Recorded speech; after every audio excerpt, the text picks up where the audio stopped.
پشمینہ خان اس وقت صرف 13 سال کی تھی جب اس کے باپ نے اس کا نکاح اس کی بیسٹ فرینڈ کے لالا جان منصور خان سے کر دیا تھا۔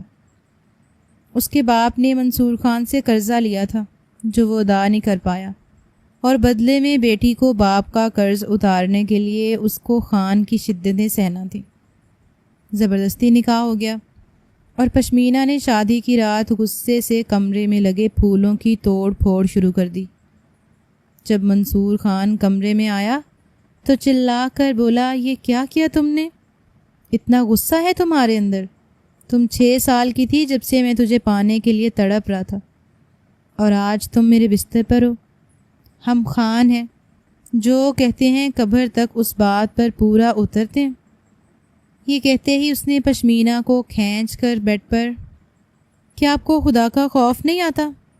چھوٹی بچی ہوں میں، خود کو دیکھو اتنے بڑے اور مجھے دیکھو تمہاری بہن سے بھی پورے 5 مہینے چھوٹی ہوں۔ مجھ پر رحم کھاؤ، مجھے جانے دو، مجھے پلوشا کے پاس سونا ہے، میں تمہارے ساتھ کبھی بھی رات نہیں گزاروں گی، تم بہت برے انسان ہو، میرے ابا کو تم نے اتنا رلایا ہے۔ مخصوص پختون لہجے میں اردو بولتی پشمینہ نے سسکتے ہوئے دونوں ہاتھوں میں گلدان اٹھا کر یہ بات کہی تھی۔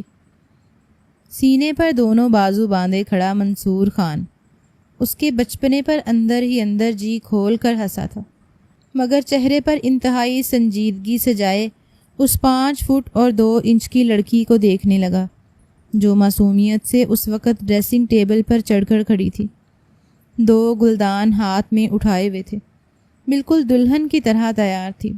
اتنی خوبصورت دلہن تو آج سے پہلے اس کے خاندان میں اس نے نہیں دیکھی تھی، بالکل معصوم کومل سی گڑیا جیسی۔ وہ قدم با قدم چلتا ہوا آگے بڑھنے لگا، چہرے پر ابھی بھی سنجیدگی تھی، سر سے لے کر پاؤں تک وہ اپنی چھوٹی سی دلہن کو دیکھ رہا تھا۔ وہ کہنے لگا، چھوٹی بچی نہیں ہو، جوان ہو چکی ہو، تبھی تمہیں بیاہ کر یہاں تک لایا ہوں۔ ہمارے خاندان میں تو ویسے بھی شادیاں جلدی ہو جاتی ہیں، تم تو 9 سال کی ہو، تمہیں ان ساری باتوں کا پتہ ہوگا نا، پھر اتنے ڈرامے کیوں کر رہی ہو؟ شوہر ہوں تمہارا، اور آج کی رات میں تمہارے ساتھ یادگار بنانا چاہتا ہوں۔ بہتر ہے کہ مجھے مزید غصہ مت دلاؤ، تم نے جو کمرے کی حالت کر رکھی ہے، شکر کرو کہ ابھی اس کا غصہ میں تم پر نہیں نکال رہا۔ اتنا کہہ کر جیسے ہی منصور خان آگے بڑھا تاکہ پشمینہ خان کو اپنی گود میں اٹھا کر نیچے اتار سکے، تو اگلے ہی پل کپ کپاتی ہوئی پشمینہ کو اپنی موت نظر آ رہی تھی۔ اس کا دل اس قدر تیزی سے دھڑک رہا تھا کہ جیسے سینہ چیر کر باہر ہی آ کر گرے گا۔ کب ایک گلدان چھوٹ کر نیچے گرا اور ٹوٹ چکا تھا، اس کی کرچیاں منصور خان کے پیروں میں پیوست ہو گئیں، اسے معلوم ہی نہ پڑا۔ کانچ کے ٹکڑے منصور خان کے پیروں میں پیوست ہوئے تھے، مگر چلائی پشمینہ خان تھی۔ کمرے کے باہر دروازے سے کان لگائے کھڑی پلوشا، جو اس انتظار میں تھی کہ جیسے ہی اس کی سہیلی کمرے سے باہر آئے وہ اسے بھگا کر اپنے کمرے میں لے جائے، پھر صبح تک دروازہ نہ کھلا۔ کچھ پشمینہ کی ہلکی سی چیخ سن کر اسے تو اندازہ ہو چکا تھا کہ اب معاملہ حد سے پار ہو چکا ہے۔ اب تو پشمینہ کو لالا جان نہیں بخشنے والا۔ کمرے کے حالات تو کچھ اور ہی نمونہ پیش کر رہے تھے۔ منصور خان کا چہرہ ابھی بھی یوں ہی سنجیدہ تھا، گویا وہ کانچ کے ٹکڑے اور بہنے والا خون اس کے لیے کوئی اہمیت ہی نہ رکھتے ہوں۔ البتہ چہرے پر پہلے سے زیادہ سختی ضرور آ چکی تھی۔ وہ آگے بڑھا اور پشمینہ خان کی نازک کلائی کو پکڑا، اور اگلے ہی پل اس کی انتہائی پتلی کمر میں ہاتھ ڈال کر اسے گود میں اٹھا لیا۔ پشمینہ خان چلا رہی تھی، مجھے چھوڑو، مجھے لالا سے بچاؤ، چھوڑو۔ اپنی بیوی کے منہ سے لالا کا لفظ سن کر وہ اگلے پل اس کے دونوں گلابی ہونٹوں کو اپنی انگلیوں سے پینچ چکا تھا۔ کہنے لگا، خانہ خراب کی بچی، دماغ ٹھیک ہے کیا تمہارا؟ شوہر ہوں تمہارا، یہ کیا لالا لگا رکھا ہے؟ کیوں نکاح کو ختم کر رہی ہو؟ دوبارہ تمہارے منہ سے یہ لفظ نہ سنوں۔ کاش منصور خان اس وقت سوچ سکتا کہ پشمینہ پر اس وقت کیا گزر رہی ہے۔ مارے خوف کے وہ اپنا سر منصور خان کے سینے پر رکھ چکی تھی، دل کی دھڑکن کی آواز اس قدر اونچی تھی کہ منصور خان اپنے وجود پر محسوس کر رہا تھا۔ وہ اسے اٹھا کر بیڈ پر لایا تھا اور بیڈ پر پٹک چکا تھا کہ اب تک صرف اسی لیے نرمی کر رہا ہوں کیونکہ عمر میں مجھ سے چھوٹی ہو، لیکن اگر مزید تم نے ڈرامے بازی کی، شور مچایا، تو میں تمہاری وہ حالت کروں گا کہ چیخ نکالنے کے بھی قابل نہیں رہو گی۔ پیار کرتا ہوں تم سے، جانتی ہو؟ آج تک ہمارے خاندان میں کسی نے پیار کی شادی نہیں کی۔ منصور خان کا دل تم پر آج نہیں آیا، بہت پہلے سے آیا ہوا۔ اب چپ چاپ میری شدتیں برداشت کرو، ورنہ تمہارے باپ کے قرضے کا بدلہ میں جس طرح تم سے لوں گا، یاد رکھو گی۔ محبت بھولنے میں مجھے وقت نہیں لگتا۔ منصور خان اتنا کہہ کر پشمینہ پر جھک چکا تھا۔ اس کی آنکھیں بند ہو چکی تھیں۔ وہ اپنا ہاتھ منصور خان کے سینے پر رکھ کر اسے روکنے کی ناکام کوشش کر رہی تھی۔ وہ ابھی اس سب کے لیے تیار نہیں تھی۔ ایسی محبت تھی کیا؟ منصور خان کو احساس نہیں تھا کہ وہ 25 سال کا گبرو نوجوان ہے، صحت مند ہے، اور پشمینہ خان 13 سال کی انتہائی کم عمر لڑکی جس کا نکاح صرف اور صرف احسان اتارنے کے لیے ہوا تھا۔ تکلیف کی ایک لہر پورے وجود میں گردش کر رہی تھی۔ پشمینہ کو وہ وقت بڑی شدت سے یاد آیا تھا جب وہ اپنے باپ کے منہ سے پہلی مرتبہ یہ لفظ سن رہی تھی، پشمینہ، پشمینہ۔ سوتی ہی رہے گی یا اٹھے گی بھی اب؟ ابا بہت پریشان لگ رہا ہے، پتہ نہیں اس کو کون سی بات پریشان کیے ہوئے۔ ابھی میں نے دیکھا ہے اماں کے ساتھ کمرے میں جا کے بار بار تیرا نام لے رہا ہے۔ گلناز، جس کی عمر ابھی 11 سال تھی، اپنی بہن کی جاسوس بنی امی اور ابا کے بیچ ہونے والی ساری باتیں آ کر پشمینہ کو بتا رہی تھی۔ پشمینہ اس وقت بستر پر نیم دراز بیٹھی خیالوں میں فلمی ہیرو ارباز خان کے سپنے سجا رہی تھی۔ وہ ایک پختون ہیرو تھا جو پشمینہ کو بہت زیادہ پسند تھا، یہاں تک کہ اس کے اپنے بچے پشمینہ خان سے بڑے تھے۔ پھر بھی کہتی تھی کہ ہائے کاش میں اس دور میں ہوتی تو یقیناً ارباز خان کی دلہن بنتی۔ پشمینہ کی سہیلیاں اس کی یہ بات سن کر اس کا بہت مذاق اڑایا کرتی تھیں کہ تمہیں تو بڑی عمر کے مرد بڑے پسند آ گئے ہیں، ارباز خان تو تمہارے ابا سے بھی بڑی عمر کا ہے اور تم اس پر دلہار بیٹھی ہو۔ ابھی بھی وہ آنکھیں موندے اس کے خیالوں میں کھوئی ہوئی تھی کہ جب اپنی بہن گلناز کے منہ سے یہ سب سن کر گھبرا اٹھی تھی۔ ابا گھر آ گیا، پریشان بھی ہے، خیر تو ہے نا؟ کہیں لالا نے ابا کے ساتھ لڑائی تو نہیں کر دی؟ اتنا سوچنا تھا کہ 13 سالہ پشمینہ خان اپنے کھلے بالوں کو جلدی سے جوڑا بنا کر سر پر چادر لے کر چپل پہن کر کمرے سے باہر نکلی تھی۔ ساتھ ہی کمرہ امی اور ابا کا تھا۔ وہ جیسے ہی کمرے میں داخل ہوئی تو سامنے پشمینہ کے ابا اور امی بیٹھے باتیں کر رہے تھے۔ پشمینہ کو دیکھ کر پشمینہ کا باپ تو چھپ کر چکا تھا، جبکہ پشمینہ کی ماں کے چہرے کی ہوائیاں اڑی ہوئی تھیں۔ کہنے لگی، پشمینہ جا یہاں سے، میں تیرے ابا سے ضروری بات کر رہی ہوں۔ آخر کون سی ضروری بات تھی جو پشمینہ کو بھیجا جا رہا تھا؟ پشمینہ کا تجسس تو پہلے سے بھی زیادہ بڑھ چکا تھا۔ اس سے پہلے تو جو بھی بات ہوتی تھی پشمینہ کے سامنے ہی ہوتی تھی۔ وہ چپ چاپ الٹے قدموں کمرے سے تو نکل آئی مگر کہیں گئی نہیں تھی۔ دروازے کی اوٹ میں کھڑی ہو کر سننے لگی کہ ابا امی سے کیا کہہ رہے ہیں۔ ایک مرتبہ پھر پشمینہ کا باپ بولنا شروع ہوا۔ کہنے لگا، نیک بخت، میں تجھے کیا بتاؤں، مجھے تو خود کہتے ہوئے شرم آ رہی ہے، لیکن اگر میں یہ قدم اٹھاؤں گا تو سارا قرضہ معاف ہو جائے گا۔ خان لالا سارا قرضہ ہم پر معاف کر دے گا اور 1 روپیہ بھی نہیں دینا پڑے گا۔ اللہ دتا نے بات کی شروعات ہی اس بات سے کی تھی تاکہ خوش ہو کر نیک بخت بھی حامی بھر لے۔ جیسے ہی اس نے اللہ دتا کے منہ سے الفاظ سنے تو خوشی سے اپنا ہاتھ بلند کر کے پھر چہرے پر پھیر لیا۔ کہنے لگی، سچ کہہ رہے ہو؟ سچ مچ کیا؟ ایسا ہو سکتا ہے؟ لیکن وہ کیسے؟ ہم غریبوں پر آخر خان لالا نے اتنا رحم کیسے کر دیا؟ میں تو اسے بڑا ہی کھڑوس اور برا سمجھتی تھی، لیکن وہ اتنا اچھا نکلا۔ نیک بخت کو منصور خان کی تعریفیں کر رہی تھی، مگر اللہ دتا کہنے لگا کہ میں جو بات کرنے لگا ہوں نا، وہ ذرا دھیان سے سننا۔ منصور خان کہہ رہا ہے اگر وہ ہمارے گھر ہماری بیٹی پشمینہ خان کے لیے رشتہ لے کر آئے اور ہم ہاں کر دیں، اسی جمعہ کو اس کا نکاح پڑھا کے منصور خان کے حوالے کر دیں تو وہ سارا قرضہ معاف ہو جائے گا۔ وہ ہمارے گھر میں مفت کا راشن ڈلوایا کرے گا اور ہمارے چھوٹے عبداللہ کی پڑھائی کا خرچ بھی وہی اٹھائے گا۔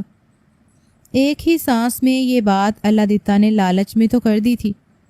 نیک بخت کے ہوش اڑے تھے۔ وہی پشمینہ کا تو سانس رکا تھا۔ منصور خان کے ساتھ اس کا نکاح کبھی بھی نہیں۔ زمین اور آسماں ایک ہو سکتے تھے مگر پشمینہ اور منصور خان کبھی بھی ایک نہیں ہو سکتے تھے۔ اسے تو منصور خان سے ویسے بھی بہت ڈر لگتا تھا۔ ایک مرتبہ ہی اس نے منصور خان کو دیکھا تھا، اور وہ بھی آج سے 2 سال پہلے، جب وہ اپنی سہیلی پلوشا کے ساتھ اس کے باغ میں گھومنے پھرنے کے لیے گئی تھی۔ بڑی مشکل سے اپنے ابا سے اجازت لے کر وہ گئی تھی۔ وہیں باغ میں اسے ایک جانب کئی لوگوں کے ساتھ کھڑے منصور خان کو دیکھا تھا۔ آسماں پر کبوتر بھی اڑے تھے۔ جیسے ہی منصور خان نے ہاتھ میں پکڑے پستول میں گولیاں لوڈ کیں تو وہ خوشی سے کھڑی ہو کے دیکھنے لگی۔ پشمینہ کو لگا تھا کہ شاید پلوشا کا بھائی ان کبوتروں پر نشانے بازی کرنے والا ہے۔ پلوشا اسے کہتی رہ گئی کہ چلو یہاں سے، لالا جان نے دیکھ لیا تو بہت غصہ کریں گے، مگر وہ ہٹی نہیں تھی۔ جیسے ہی گولی چلی تو ایک شخص کے چلانے کی آواز آئی تھی۔ گولی آسمان پر نہیں بلکہ زمین پر چلی تھی، اور وہاں پر کام کر رہے ایک 50 سال کے بوڑھے شخص کے پاؤں پر لگی تھی۔ وہ درد سے چلا اٹھا تھا۔ آس پاس آم کی اور آڑو کی کئی پیٹیاں رکھی ہوئی تھیں۔ ایک شخص کھڑا منصور خان کو بتا رہا تھا کہ ہمارے باغ سے پھل چوری کر کے دگنی قیمت پر باہر بیچ رہے ہیں، آپ کو نقصان دے کر اپنا نفع کر رہے ہیں۔ جس قدر شفافیت کا مظاہرہ منصور خان نے کیا تھا، دیکھ کر پشمینہ خان کی تو چیخیں نکلی تھیں۔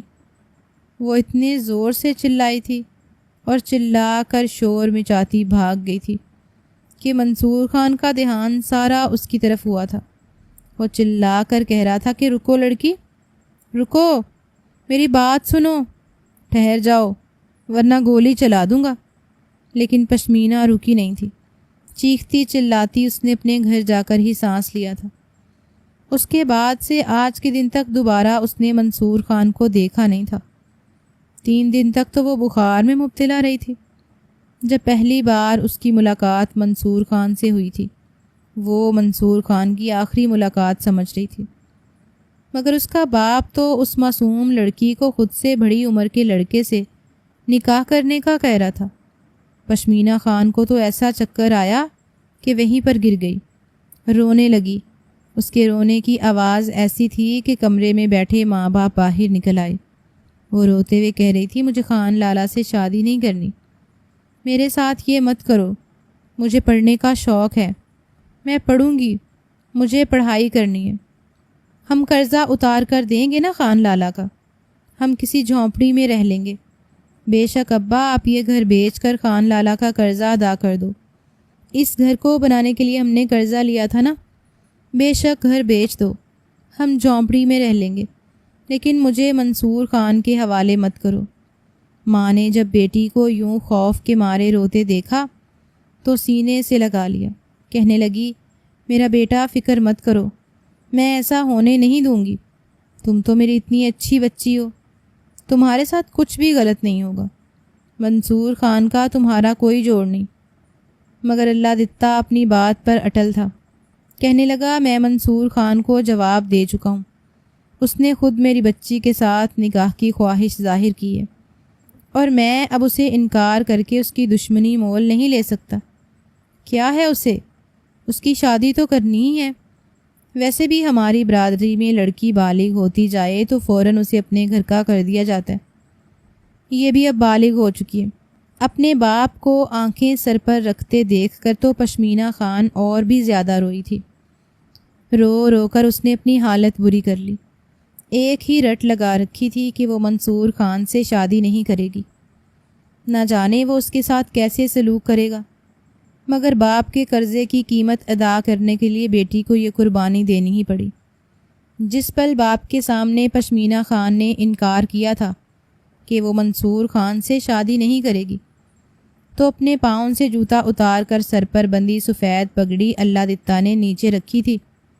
وہ جوتا اتار کر اپنے سر پر زور سے مارنے لگا، کہنے لگا ٹھیک ہے، میں پھر تیرے سامنے اپنے سر پر 100 جوتے مارتا ہوں، تو خوش رہ، میری عزت میری زبان جائے بھاڑ میں۔ اتنا کہہ کر اللہ دتا جوتا اپنے سر پر تیزی سے مارنے لگا کہ نیک بخت اور پشمینہ خان دونوں ہی آگے بڑھیں اور پشمینہ روتے ہوئے اپنے باپ کے قدموں میں گر گئی۔ وہ ہار مان چکی تھی، اس کے ساتھ جو کچھ بھی ہوتا، لیکن وہ اپنے باپ کو یہ سب کرتے نہیں دیکھ سکتی تھی۔ روتے ہوئے کہنے لگی کہ ٹھیک ہے ابا، تم جو چاہتے ہو میں کرنے کو تیار ہوں۔ اتنا سننے کے بعد اللہ دتا اپنے کمرے میں جا چکا تھا۔ کچھ ہی دیر بعد حشاش بشاش کمرے سے باہر نکلا۔ نیک بخت سے یہی کہہ رہا تھا کہ اب قرضہ معاف ہو جائے گا، مہینے کا راشن بھی آ جایا کرے گا اور عبداللہ کا خرچہ بھی پورا ہوتا رہے گا۔ اس بات میں بڑا فائدہ ہے، لیکن نیک بخت گہری سانس خارج کر کے رہ چکی تھی۔ آج سے پہلے بھی تو مرد کی ہی چلی تھی اور اب بھی مرد کی ہی چلنی تھی۔ پلوشہ اور پشمینہ دونوں ہی پکی سہیلیاں تھیں، بچپن سے ایک ساتھ کھیلتی رہی تھیں اور ایک ساتھ ہی اسکول بھی جاتی تھیں۔ فرق بس اتنا تھا کہ پشمینہ کا تعلق غریب خاندان سے تھا، مگر پلوشہ کا باپ امیر تھا، تو دونوں میں حیثیت کا بہت فرق تھا، مگر پھر بھی ان کی دوستی میں کبھی یہ بات نہیں آئی تھی۔ ایک مرتبہ جب ان کے علاقے میں سیلاب آیا تو کچی مٹی اور گارے سے بنائے گئے گھر پشمینہ کا تھا، وہ سارا پانی میں بہہ گیا۔ آسمان تلے انہوں نے وہ رات گزاری تھی۔ حکومت کی طرف سے امداد کے بارے میں کہا تو گیا، مگر امدادی ٹیم نے آ کر سوائے تسلیوں کے اور کچھ بھی نہیں دیا تھا۔ یہی وہ وقت تھا جب ایک محفوظ علاقے میں گھر بنانے کے لیے اللہ دتا کو اپنی بیٹی کی سہیلی کے گھر والے ہی یاد آئے تھے۔ وہ سیدھا پلوشہ کے بھائی منصور خان کے پاس گیا، جسے سبھی لوگ خان لالا بلاتے تھے۔ اس سے جا کر جب قرضہ مانگا تو اس نے قرضہ دے بھی دیا۔ انتہائی سخت مزاج اور قانونوں کا پکا تھا۔ کہنے لگا کہ 15 مہینوں کے اندر اندر مجھے پوری رقم واپس چاہیے، ورنہ وہ گھر میں ضبط کر لوں گا جس کی خاطر یہ پیسے مجھ سے لے رہے ہو۔ اللہ دتا نے حامی تو بھر لی تھی، مگر مکان بنانے کے بعد حالات دن بدن بگڑتے ہی چلے گئے۔ اتنے پیسے اس کے پاس جمع ہی نہ ہو سکے کہ وہ قرضہ اتار سکے۔ اپنی بہن پلوشہ کے ساتھ کھیلتے ہوئے پشمینہ کو دیکھ کر منصور خان اس پر دل ہار چکا تھا۔ نہ جانے کیوں اسے اپنی بہن کی یہ چھوٹی سی دوست اتنی پیاری لگنے لگی تھی۔ جس پر دیے گئے وقت پر منصور خان کو اپنے پیسے واپس نہ ملے تو ایک روز اس نے خود اللہ دتا کو بلایا تھا۔ اللہ دتا بڑے جھجکتے ہوئے خان لالا کی بارگاہ میں حاضر ہوا۔ وہاں پر اور بھی لوگ موجود تھے، کچھ تو خان لالا کے دوست تھے اور کچھ کاروباری سلسلے میں وہاں پر آئے بیٹھے تھے۔ ان سب کے سامنے جھجکتا ہوا اللہ دتا خان لالا کے سامنے آیا تھا۔ جیسے ہی سلام لینے کے بعد ہاتھ آگے بڑھائے تو خان لالا اپنا ہاتھ بلند کر کے سیدھا اپنے بالوں کی طرف لے گیا تھا۔ اس نے اللہ دتا کے بڑھے ہوئے ہاتھ کو مکمل طور پر نظر انداز کیا اور اگلے ہی پل گلے کو کھنگار کر کہنے لگا، ہاں بھائی اللہ دتا صاحب، لائیے پیسے دیجئے۔ جو تاریخ میں نے آپ کو دے رکھی تھی اس سے 2 دن اوپر ہو چکے ہیں۔ غیرت نام کی بھی کوئی چیز ہوتی ہے، ہم خان لوگ تو مشہور ہی اپنی غیرت کی وجہ سے ہیں۔ پنجابیوں کے ساتھ رہ کر کیا آپ اپنی غیرت بھول گئے؟ سب کے سامنے اپنے بچوں کی عمر کے خان لالا کے منہ سے جب یہ بات سنی، اللہ دتا چیخ چکا تھا۔ پھر انتہائی مؤدب انداز میں کہنے لگا کہ نہیں بیٹا، دراصل دہاڑی ہی اچھی نہیں ہو پائی۔ جن زمینوں میں کام کرتا تھا وہ بھی سیلاب سے بہہ گئی تھیں۔ گلیوں میں جا کر بھنے ہوئے چنے بیچتا ہوں، لیکن اتنی کمائی نہیں ہو پاتی کہ جوڑ کر رکھ سکوں۔ اللہ دتا اپنے دکھڑے سنا رہا تھا اور اپنی ناک سے مکھی اڑا کر سیدھے انداز میں منصور خان نے کہا کہ اچھا، اگر اس ہفتے کے اندر اندر مجھے رقم نہ دی تو میں تمہارا گھر ضبط کر لوں گا، میں جو کہتا ہوں وہ کر کے بھی دکھاتا ہوں۔ اللہدتا یہ سن کر تو کافی پریشان ہو چکا تھا۔ غریب تھا، آنکھوں میں آنسو بھی آ چکے تھے۔ چپ چاپ خان لالا کے ڈیرے سے تو نکل آیا تھا، لیکن سوچ رہا تھا کہ اتنے پیسے کہاں سے لائے۔ لاکھوں روپے تھے، کوئی کم بھی نہیں تھے۔ سارے رشتہ دار بھی غریب تھے، کوئی اسے 5,000 روپیہ دے دیتا تو وہی بڑی بات تھی۔ پریشانی کے عالم میں گھر جا کر وہ پشمینہ اور نیک بخت کے سامنے ہی بتانے لگا کہ خان لالا قرضہ مانگ رہے۔ جس پل پشمینہ نے خان لالا کی دھمکی سنی تو کہنے لگی کہ میں ابھی جا کر پلوشا سے کہتی ہوں کہ وہ اپنے خان لالا کو سمجھائے، ہمیں کچھ وقت دے دے۔ مگر اللہدتا اسے روک چکا تھا کہ نہیں، آئندہ کے بعد تم خان لالا کے گھر نہیں جاؤ گی، مجھے وہ کچھ ٹھیک نہیں معلوم ہوتا۔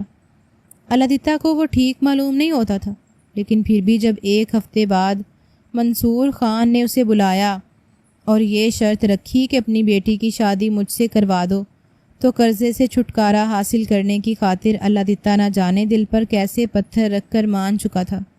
یہی بم جب اس نے گھر آ کر نیک بخت کے سر پر پھوڑا تھا تو دونوں ماں بیٹی کی تو حالت غیر ہو چکی تھی۔ مارے خوف سے پشمینہ خان کی آنکھوں سے نیند اڑ چکی تھی۔ اگلے روز ہی پلوشا شگن کا سامان لے کر ان کے گھر آ گئی۔ ساتھ کچھ رشتہ دار خواتین تھیں۔ پلوشا نے جیسے ہی اپنی جان سے پیاری سہیلی کو بیٹھے دیکھا تو اسے اپنے سینے سے لگا لیا اور سینے سے لگا کر رونے لگی۔ پشمینہ خوف کے مارے ابھی بھی تھر تھر کانپ رہی تھی۔ کہنے لگی تم اپنے خان لالا کو کیوں نہیں سمجھاتی؟ مجھے ان سے بہت خوف آتا ہے، تم تو جانتی ہو نا میں تمہارے لالا سے کتنا ڈرتی ہوں، وہ مجھے مار دیں گے۔ میں تو انہیں اپنے سامنے دیکھ کر ہی خوف سے لرز جاتی ہوں۔ بھلا ان کے ساتھ پوری زندگی کیسے گزاروں گی؟ وہ مجھ سے بہت بڑے ہیں، تم تو جانتی ہو نا تمہارے بھائی کتنے ظالم ہیں۔ پلوشا اسے سمجھا رہی تھی، کہہ رہی تھی کہ کیوں رو رہی ہو، فکر مت کرو، وہ میرے بھائی ہیں، میں انہیں کچھ بھی تمہارے ساتھ غلط نہیں کرنے دوں گی۔ وہ تمہارے ساتھ کچھ غلط کرنے کے لیے آئیں گے تو آگے میں دیوار بن کر کھڑی ہو جاؤں گی۔ انہیں اپنی قسم دوں گی وہ تمہارے ساتھ کچھ نہیں کریں گے، میں وعدہ کرتی ہوں، وہ کبھی بھی تمہارے ساتھ بیوی جیسا رویہ نہیں رکھیں گے۔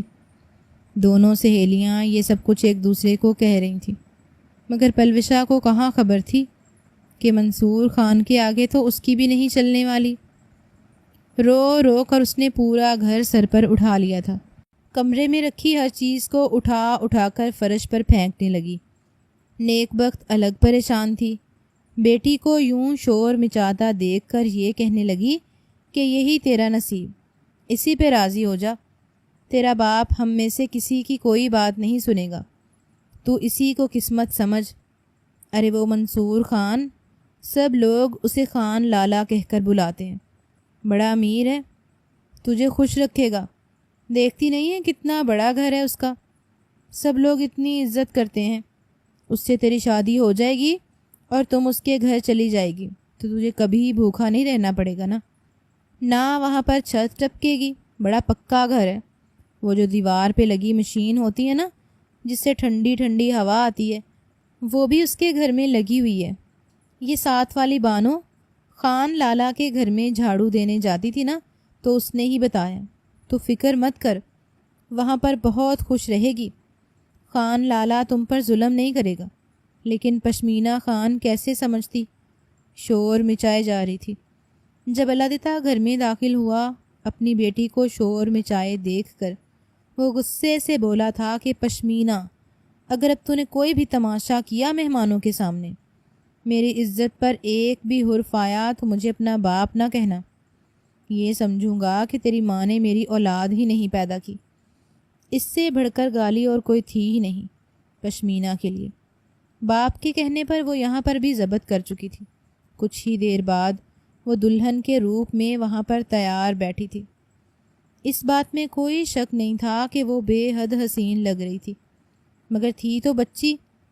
منصور خان چند رشتہ داروں کے ساتھ نکاح کرنے کے لیے آ چکا تھا، جس پر مولوی صاحب نے پشمینہ خان کا نکاح منصور خان سے پڑھوایا تو وہ بھی بیچاری بچی کو دیکھ کر ترس کھا رہے تھے کہ نہ جانے یہ درندہ اس کے ساتھ کیا کچھ کرے گا۔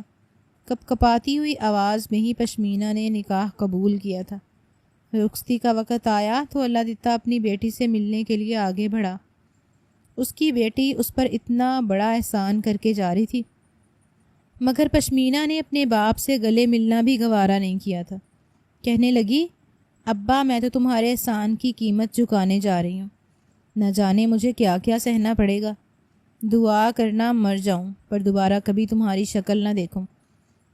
اللہ دتہ کے دل پر اپنی بیٹی کے یہ الفاظ گہرا اثر چھوڑ چکے تھے، مگر کیا کرتا، غریب تھا، مجبور تھا۔ منصور خان البتہ دل میں سوچ رہا تھا وہ پشمینہ کو بہت خوش رکھے گا۔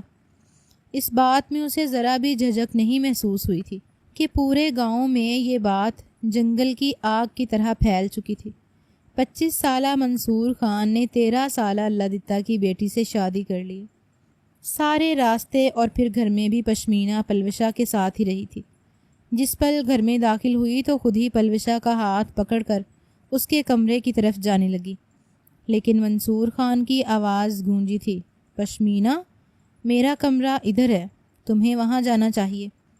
سوالیہ نظروں سے پشمینہ نے پلوشہ کو دیکھا تھا کہ اپنے بھائی سے کہو کہ تم مجھے اپنے ساتھ رکھو گی، مگر بھائی کی آواز پر گھبراتے ہوئے کہنے لگی کہ لالا جان میں اسے آپ کے کمرے میں ہی چھوڑ کر آتی ہوں۔ اتنا کہہ کر وہ خود ہی ہاتھ پکڑ کر پشمینہ کو بھائی کے کمرے میں لے آئی تھی، جہاں پر سرخ اور سفید پھولوں سے کمرے کو بڑی خوبصورتی سے سجایا گیا تھا۔ اس کمرے کو دیکھ کر پشمینہ کو اپنی موت نظر آ رہی تھی۔ پلوشہ کا ہاتھ پکڑ کر کہنے لگی کہ کمینی، یہ کیا کر دیا تم نے کہا تھا میں تمہارے کمرے میں رہوں گی، مگر تم مجھے خود ہی اپنے لالا کے کمرے میں لے آئی۔ پلوشہ کہنے لگی کہ فکر مت کرو، کچھ دیر یہاں پر بیٹھو، جیسے ہی بھائی مان جائیں گے تو میں تمہیں اپنے کمرے میں لے جاؤں گی۔ وہ ڈرتے ڈرتے اس بیڈ پر بیٹھ تو چکی تھی، بار بار یہی کہہ رہی تھی کہ مجھے تمہارے بھائی کے ساتھ نہیں رہنا، بہت ڈر لگ رہا ہے مجھے، تم اپنے بھائی کو خود سمجھاؤ ورنہ میں مر جاؤں گی، میں اپنی جان اپنے ہاتھوں سے لے لوں گی، تمہارا بھائی اگر میرے پاس آیا تو میں تو خوف سے ہی مر جاؤں گی۔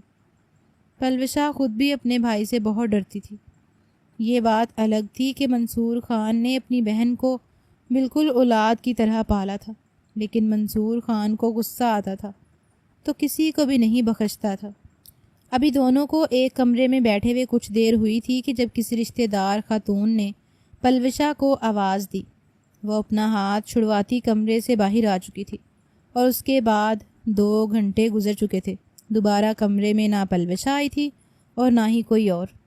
جیسے ہی پشمینہ نے کمرے کا دروازہ کھولا تاکہ وہ پلوشہ کے پاس تو جا سکے، کہیں منصور خان کمرے میں آ گیا تو کیا ہوگا۔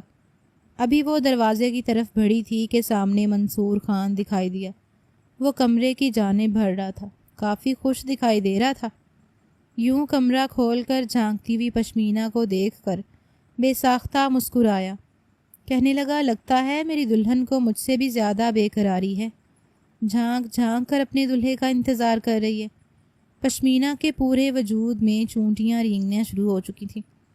کمرے کا دروازہ اس نے دھڑ سے بند کیا، کبھی صوفے کے نیچے جگہ ڈھونڈتی، کبھی بستر کے نیچے، کہاں چھپے جہاں سے اسے منصور خان نہ دیکھ سکے۔ اس کمرے میں تو کوئی ایسی کھڑکی بھی نہیں تھی جہاں سے وہ کود کر جا سکتی۔ گلدان تھا جو اس کے ہاتھ میں آیا تھا، وہ گلدان پکڑ چکی تھی، مگر موم سی گڑیا کو منصور خان اپنے حصار میں لے کر بستر پر آ چکا تھا۔ کہنے لگا اتنا ڈرتی کیوں ہو مجھ سے؟ جانتی ہو میں کتنا پیار کرتا ہوں تم سے، بس عمر میں ہی بڑا ہوں نا، کوئی آدم خور درندہ تو نہیں ہوں۔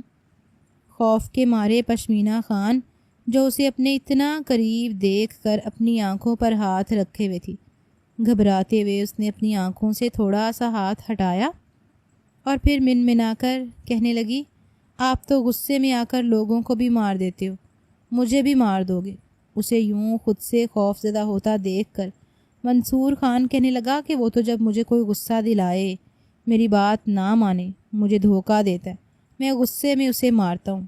پھر کپ کپاتے لبوں سے اور اپنے چہرے سے ہاتھ ہٹا کر پشمینہ کہنے لگی میں بھی تو آپ کے ساتھ نہیں رہنا چاہتی، آپ مجھ سے اتنے بڑے ہیں، مجھے تو پڑھنا تھا، لیکن آپ نے قرضے کے بدلے مجھے مانگ لیا۔ اسے یوں روتا دیکھ کر منصور خان کے دل کو کچھ ہوا تھا۔ آج تک اس نے بس ہر چیز کو حاصل ہی کیا تھا۔ پشمینہ خان کا حسن دیکھ کر بھی اسے لگا تھا کہ وہ اس لڑکی کو پا لے گا، اس کے وجود سے اپنی شدتیں مٹائے گا۔ یہی محبت ہوگی، کیونکہ بڑے بزرگوں سے محبت صرف وجود کو حاصل کر لینا۔ وہ سن رہا تھا، مگر پشمینہ کی آنکھوں میں آنسو دیکھ کر اسے اپنے دل میں تکلیف محسوس ہوئی تھی۔ وہ جھٹ سے اس کے اوپر سے ہٹا تھا۔ سہم کر پشمینہ اس سے دور ہوئی۔ اسے بالکل بھی اچھا نہیں لگ رہا تھا کہ پشمینہ اس سے ڈرے۔ وہ تو اسے اپنے ساتھ بالکل بے تکلف، بے جھجک دیکھنا چاہتا تھا۔ یہی وہ وقت تھا جب پیار کی پہلی کونپل منصور خان کے دل میں پھوٹی تھی۔ اس نے اپنی معصوم سی دلہن کو دیکھا، پھر کہنے لگا کہ اچھا کیا چاہتی ہو تم؟ جواب میں روتی ہوئی پشمینہ بولی کہ مجھے آپ کے ساتھ نہیں رہنا، آپ میرے ساتھ غلط کام کریں گے، مجھے اپنی دوست کے پاس جا کر سونا ہے۔ ڈرتے ڈرتے یہ بات پشمینہ نے کہی تھی۔ ابھی بھی وہ کپ کپا رہی تھی۔ چپ چاپ منصور خان اسے دیکھتا رہا اور کہنے لگا کہ اچھا ٹھیک ہے، اب پورا گھر تمہارا ہے، جہاں دل چاہے سو جاؤ۔ منصور خان کو اتنے نرمی سے بولتا دیکھ کر ایک پل کو پشمینہ کو لگا کہ کہیں یہ مذاق تو نہیں کر رہا، مگر نہیں، ایسا نہیں تھا۔ وہ ڈرتے ڈرتے پھر پوچھنے لگی کہ آپ سچ کہہ رہے ہیں، میں جاؤں؟ منصور خان نے ہاں میں سر ہلایا تھا کہ میں محبت کرتا ہوں تم سے، روایتی مردوں جیسا سلوک کروں گا تو مجھ میں اور باقی مردوں میں فرق کیا رہے گا؟ جاؤ جہاں جانا چاہتی ہو۔ پشمینہ نے تو دیر نہیں لگائی تھی، بھاگتے ہوئے کمرے سے باہر نکلی تھی اور دروازہ جلدی سے بند کیا تھا۔ جب کمرے کے باہر کھڑی پلوشا نے اپنی دوست کو خوشی خوشی کمرے سے باہر آتا دیکھا تو حیران ہونے لگی۔ دونوں ہی بھاگ کر پلوشا والے کمرے میں جا کر بند ہو چکی تھیں، جبکہ وہ اپنے بیڈ پر لیٹ کر گلاب کی پتیوں کو مسل کر جیسے پشمینہ کا لمس محسوس کر رہا تھا۔ پشمینہ شرارتی سی لڑکی تھی، ہر وقت ہنستی کھلکھلاتی شرارتیں کرتی، لیکن نہ جانے کیوں وہ منصور خان کے ساتھ ایسا رویہ نہیں رکھتی تھی۔ منصور خان اسے اپنے ساتھ بالکل بھی دوستانہ ہی کرنا چاہتا تھا۔ یہ تبھی ممکن تھا جب پشمینہ کے دل سے اس کا ڈر نکلتا۔ وہ ساری رات جیسے تیسے گزر چکی تھی۔ اگلی صبح پشمینہ جب اٹھی تو اس کے لیے انتہائی خوبصورت سا جوڑا اور زیورات موجود تھے۔ ملازمہ کہنے لگی، خان لالا نے کہا ہے کہ نئی دلہن یہ سب کچھ پہنے گی۔ اتنا خوبصورت جوڑا، پھر چوڑیاں اور سونے کا ہار، انگوٹھی دیکھ کر تو پشمینہ خوشی خوشی سے بولی تھی۔ اسے شروع سے ہی تیار ہونے کا بہت شوق تھا۔ آج بھی اس نے یہ سب کچھ جب دیکھا کہ یہ صرف اور صرف اس کی ملکیت ہے تو خوشی خوشی اس نے وہ سب کچھ پہننا شروع کر دیا۔ پہن کر آئینے کے سامنے کھڑی ہو کر پلوشا سے کہنے لگی کہ دیکھو میں کیسی لگ رہی ہوں۔ پلوشا ہاتھ کا اشارہ کر کے کہنے لگی کہ تم تو کمال ہی لگ رہی ہو، دعا کرو منصور بھائی تمہیں نہ دیکھ لیں، ورنہ پتہ نہیں تمہارا کیا حال ہوگا۔ ابھی وہ یہ بات کر ہی رہی تھی کہ منصور وہاں پر آ چکا تھا۔ بھائی کو وہاں پر دیکھ کر پلوشا فوراً وہاں سے بھاگ گئی تھی۔ پشمینہ بھی فوراً سر پر دوپٹہ ٹھیک کرتی وہاں سے جانے لگی تو اگلے ہی پل اس کی کلائی منصور خان کی گرفت میں آ چکی تھی۔ کہنے لگا، کہاں جا رہی ہو تم؟ کل رات بھی جانتی ہو میں کتنا تڑپا ہوں، کیا کیا خواب سجا رکھے تھے میں نے اپنی شادی کی رات کو لے کر۔ یہاں آؤ میرے سامنے، دیکھنے تو دو میری بیوی کتنی خوبصورت ہے۔ پشمینہ خان کا وجود کپ کپا رہا تھا۔ محبت، پیار اور اس طرح کے جذبوں سے اس کا کوئی واسطہ ہی نہیں تھا۔ وہ گھبراتے ہوئے سامنے کھڑی ہو گئی۔ اس کی رنگت پیلی پڑنے لگی تھی۔ منصور خان کہنے لگا کہ بتاؤ یہ چوڑیاں کیسی لگیں، یہ کپڑے، یہ جیولری تمہیں پسند آئی ہے نا؟ میں نے خاص تمہارے لیے پسند کی تھی۔ منصور خان جب اسے اس طرح کی باتیں کرنے لگا تو دھیرے دھیرے پشمینہ کا بھی ڈر اور جھجک ختم ہونے لگی تھی۔ منصور خان کے چہرے پر اکثر مسکراہٹ رہنے لگی تھی۔ باقی دنیا کے سامنے بھلے ہی وہ سخت تھا، لیکن جب پشمینہ سامنے ہوتی تو وہ بالکل نرم دل مرد بن جاتا۔ دھیرے دھیرے اس کی نرمی اور اچھائی دیکھ کر پشمینہ خان کا دل منصور خان کے لیے پگھلنے لگا۔ سب نے نوٹ کیا تھا، ملازم تو حیران تھے کہ یہ منصور خان ہے یا اس کا کوئی ہم شکل۔ منصور خان پشمینہ کا دل جیتنے کے لیے کچھ بھی کر سکتا تھا۔ 2 ہفتوں بعد پشمینہ 14 سال کی ہو چکی تھی۔ اس روز اس کی سالگرہ تھی اور سالگرہ دھوم دھام سے منائی گئی۔ شہر کے ایک اچھے اسکول میں اس نے پلوشہ اور پشمینہ کا داخلہ کروا دیا تھا۔ بڑے اسکول میں پڑھنا تو پشمینہ کا خواب تھا۔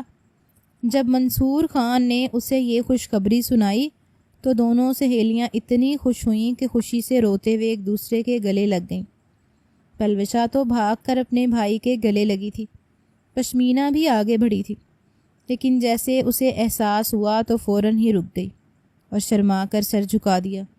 گاؤں سے پشمینہ شہر آ چکی تھی۔ وہاں پر بھی منصور خان نے گھر لے رکھا تھا۔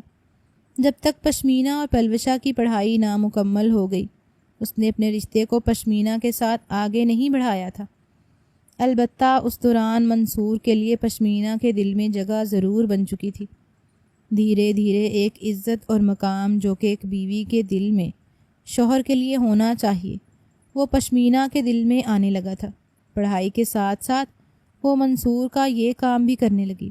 اب تو محبت اور اعتبار کا ایسا عالم تھا کہ رات گئے تک اگر پشمینہ منصور خان کے ساتھ موجود بھی ہوتی تو اس بات کا خوف نہیں تھا کہ منصور خان اس کے ساتھ زبردستی کرے گا۔ یہی تو منصور خان چاہتا تھا کہ پشمینہ خود اس رشتے کا آغاز کرے، اسے اپنی محبت کا اظہار کرے، اور یقین مانیے دنیا کے خوش قسمت ترین مرد ہوتے ہیں وہ، جن سے عورت خود اپنی محبت کا اظہار کرنے میں پہل کرتی ہو۔ اب تک نہ جانے کتنی ہی سالگرہ تھی جو پشمینہ منصور خان کے ساتھ منا چکی تھی۔ جس روز منصور خان 30 سال کا ہو گیا تو ایک سرپرائز پارٹی پشمینہ خان نے رکھی تھی۔ اس روز اس نے خود کو بالکل دلہن کی طرح سجایا تھا۔ شاید اب وہ وقت آ چکا تھا جس کا منصور خان نے برسوں سے انتظار کیا تھا۔ وہ شہر میں لگی فیکٹری کے کاموں میں الجھا گھر آیا تھا۔ جیسے ہی گھر میں داخل ہوا تو گھر میں اندھیرا تھا۔ پشمینہ اور پلوشہ کو آواز دینے لگا۔ تبھی اچانک روشنی جلی۔ سامنے لاؤنج میں ایک جانب کو منصور خان کی بچپن سے لے کر اب تک کی ساری تصاویر لگی ہوئی تھیں۔ کسی تصویر میں وہ سوٹ میں وہ اپنے بابا جان کے ساتھ تھا تو کہیں اس کی امی نے اسے اٹھا رکھا تھا۔ ساری یادیں ان تصویروں کو دیکھ کر تازی ہو چکی تھیں۔ اس کی آنکھوں میں آنسو بھر آئے تھے۔ پلوشہ اور پشمینہ دونوں ہی تیار کھڑی تھیں، اس کو لیے ہیپی برتھ ڈے وش کر رہی تھیں۔ وہ دونوں کے درمیان آ کر کھڑا ہوا تو کہنے لگی کہ لالا جان، یہ ساری ارینجمنٹ پشمینہ نے خاص آپ کے لیے کی ہے۔ یقین مانیے کام کر کر کے صبح سے میرے ہاتھوں پر چھالے نکل آئے ہیں۔ محبت بھری نظروں سے منصور خان نے پشمینہ کو دیکھا تھا اور پھر آنکھوں ہی آنکھوں میں وہ اس سے بہت کچھ کہہ چکی تھی۔ پشمینہ خان نے خود آگے بڑھ کر منصور کا بازو پکڑا تھا اور تینوں نے مل کر کیک کاٹا تھا۔ سب سے پہلے دونوں نے مل کر منصور کو کیک کھلایا اور پھر منصور نے پشمینہ کی طرف کیک بڑھایا تو پشمینہ نے وہ ہاتھ پلوشہ کی طرف کر دیا۔ یوں چھوٹی سی پارٹی گفٹس کے ساتھ اختتام پذیر ہوئی تھی۔